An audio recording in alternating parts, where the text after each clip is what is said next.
আসসালামু আলাইকুম। আমি ইয়াসমিন রিতা, নিউ ইয়র্ক থেকে। কেমন আছেন আপনারা? নিশ্চয়ই ভালো। আমি আলহামদুলিল্লাহ ভালো আছি। চলে এলাম আরেকটা নতুন রান্নার রেসিপি নিয়ে। আজকে আমি আপনাদের সাথে যে রান্নাটি শেয়ার করছি তার নাম হচ্ছে বিফ কড়াই। তো বিফ কড়াই তৈরি করতে আমার কি কি উপকরণ লাগছে আমি আপনাদের সাথে একটু দেখিয়ে দিচ্ছি। এখানে আমি গরুর মাংস নিয়েছি 1 কেজি, 3টা টমেটো হাফ করে নিয়েছি, এখানে একটা বড় পেঁয়াজ আমি কুচি করে নিয়েছি, আদা রসুন পেস্ট আছে 2 টেবিল চামচ, এখানে ধনিয়া গুঁড়া জিরা গুঁড়া আছে 1 চা চামচ করে, আছে আদা কুচি, এখানে আছে চিলি ফ্লেক্স, গরম মশলার গুঁড়া, পাপরিকা পাউডার, গোলমরিচ গুঁড়া, লবণ সবই 1 চা চামচ করে আছে, টক দই আছে 3 টেবিল চামচ, আছে কাঁচামরিচ ফালি, আর আছে কর্ন অয়েল। তো দেরি না করে চলুন শুরু করে বিফ কড়াই। আমি কড়াইতে 1/3 কাপ তেল দিয়ে দিলাম। তেলটা গরম হলে আমি এখানে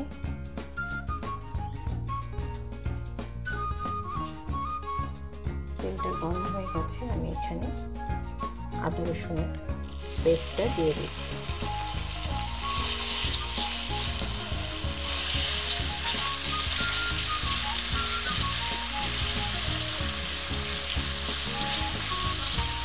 আমি এখানে আদা রসুন একসাথে পেস্ট করে নিয়েছি, 2 টেবিল চামচ আছে।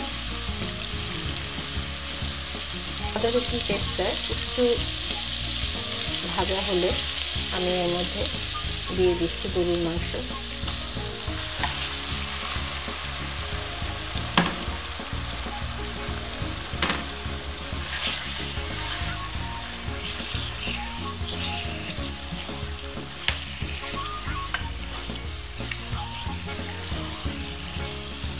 গরুর মাংস দিয়ে আমি একটু নাড়িয়ে নিচ্ছি।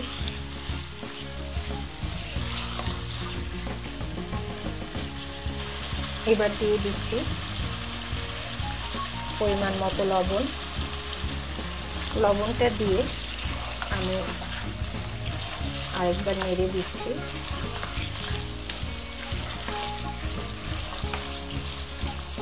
এখন আমি এটাকে ঢেকে দেব।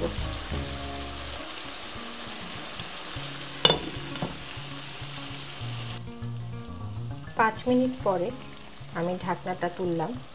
দেখতে পাচ্ছেন কি পরিমাণ পানি বের হয়েছে মাংস থেকে। এখন আমি এর মধ্যে পেঁয়াজ কুচি দিয়ে দেব।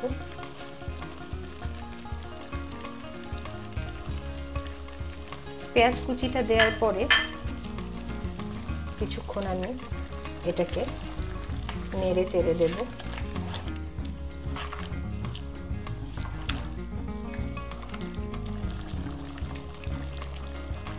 পেঁয়াজটা দেওয়ার পরে আমি এটাকে নেড়ে দিচ্ছি। মাংস থেকে যথেষ্ট পরিমাণ পানি উঠেছে, আপনারা দেখতে পাচ্ছেন। যেহেতু রমজান মাস, এ সময় আমাদের অনেক রান্না বাড়া করতে হয় এবং আমরা অনেকেই চিন্তা করি যে কি রান্না করব আজকে, সেহরিতে কি খাবো, ইফতারে কি খাবো। তো সেহরির জন্য অবশ্যই এটা ভালো এবং ইফতারেও আমরা এটাকে নান দিয়ে পরোটা দিয়ে খেতে পারবো। তো আমি এখন এটার মধ্যে গরম পানি দেব পরিমাণ মতো। আমি অবশ্য এখানে 2 কাপ দিচ্ছি। 2 কাপ গরম পানি দিয়ে আমি এটাকে সেদ্ধ করার জন্য দেব। যেহেতু মাংসে পানি আছে তার জন্য আমি 2 কাপ গরম পানি দিলাম। দিয়ে এটাকে এখন আমি ঢেকে রান্না করব হাফ সেদ্ধ হওয়া পর্যন্ত।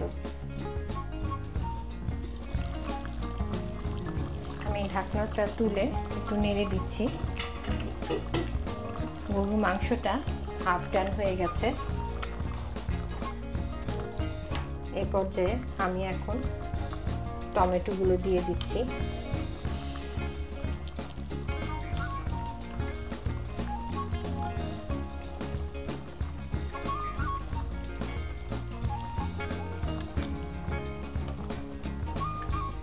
টমেটোগুলো দিয়ে আমি আবার একটু ঢেকে দেব।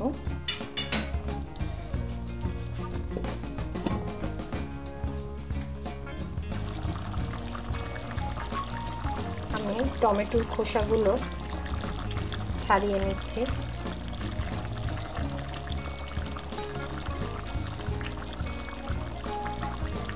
এভাবে তুলে তুলে ফেলে দিলেই হবে।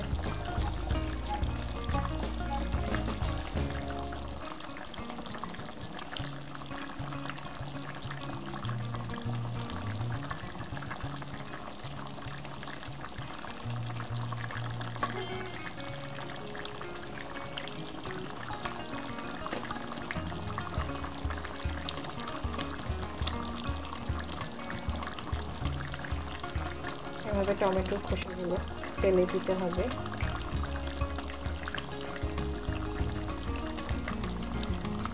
বিফ কড়াই এক একজন এক এক রকম ভাবে রান্না করে।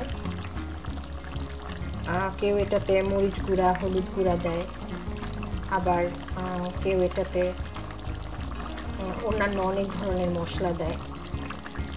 তবে কমন যেটা থাকে সেটা হয় টমেটো। টমেটোটা সবসময় কমন থাকে এখানে। তো আমি আজকে গুঁড়া মরিচ হলুদ ছাড়া রান্না করব এটা। যেহেতু আমি ঢাকার মেয়ে, আমরা যেভাবে রান্না করতে দেখে এসেছি বিফ কড়াই সেভাবেই করছি।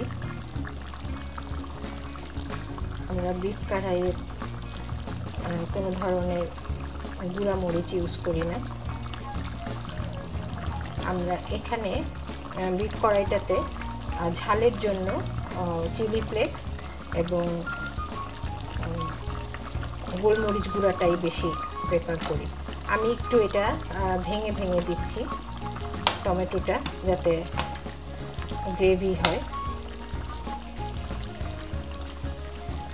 একটু এভাবে ভেঙে ভেঙে দিতে হবে, আর বাকি যা আছে সেগুলো তুলে ফেলতে হবে। টমেটোর খোসাগুলো এই যে আমি এরকম একটু ভেঙে ভেঙে দিলাম। এখন আমি এর মধ্যে গুঁড়া মশলাগুলা দেওয়া শুরু করব।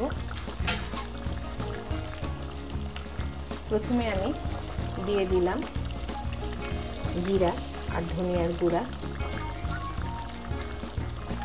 তারপর দেব গরম মশলার গুঁড়া,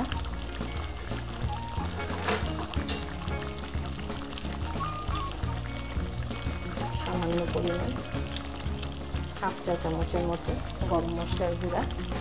আর আমি এখানে মাংসটাকে কালার আনার জন্য যেটা ইউজ করছি সেটা হচ্ছে পাপরিকা গুঁড়া।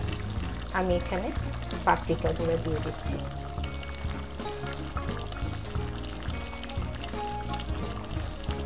দিয়ে একটু নেড়ে দিচ্ছি।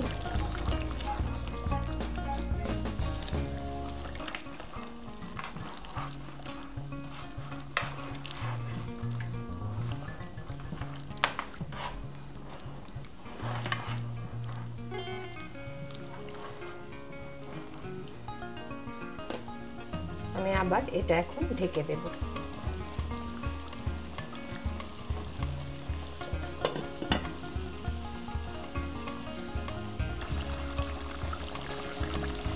টমেটোটা গলে গেছে। এখন আমি এই পর্যায়ে টক দই দিয়ে দিচ্ছি।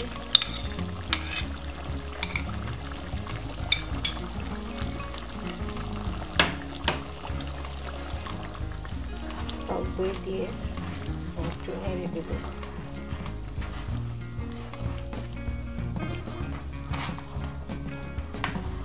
আর সাথে দিয়ে দেব ফালি করা কাঁচামরিচ।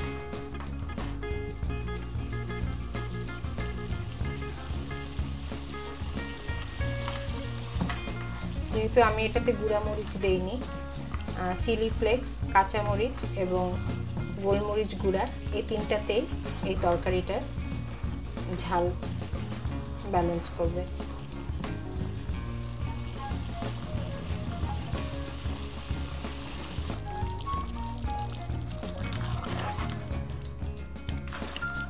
গ্রেভিটা ঘন হয়েছে আর তেলটাও উপরে উঠে এসছে। এই পর্যায়ে আমি দিয়ে দেব চিলি ফ্লেক্স,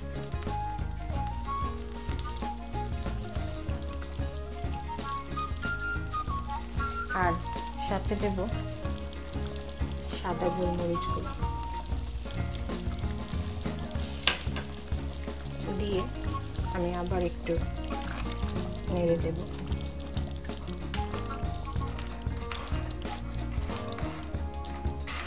কালারটা আসলে খুব সুন্দর হয়েছে।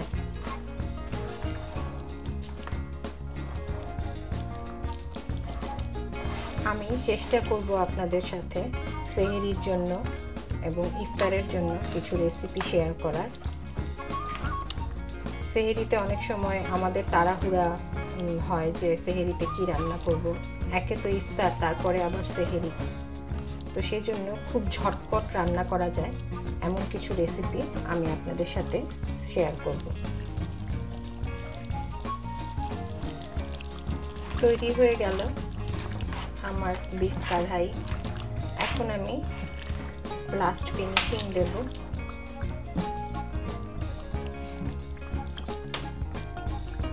দিয়ে দিচ্ছি আদা কুচি আর ধনেপাতা কুচি।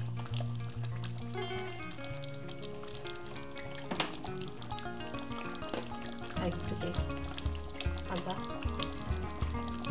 আমি এখন আপনাদেরকে সার্ভ করে দেখাচ্ছি। নাম যেহেতু বিফ কাড়াই, তাকে আর আজকে কড়াই থেকে বের করে বাটিতে সার্ভ করলাম না। তো আজকের মতো আমি এখানেই বিদায় নেব। কেমন লাগলো রেসিপিটা আপনারা আমাকে জানাবেন। আমি চেষ্টা করব আপনাদের সাথে নতুন নতুন রেসিপি শেয়ার করার। তো ভালো থাকবেন সবাই। দেখা হবে নতুন কোনো রেসিপি নিয়ে আবার আপনাদের সাথে। আল্লাহ হাফেজ।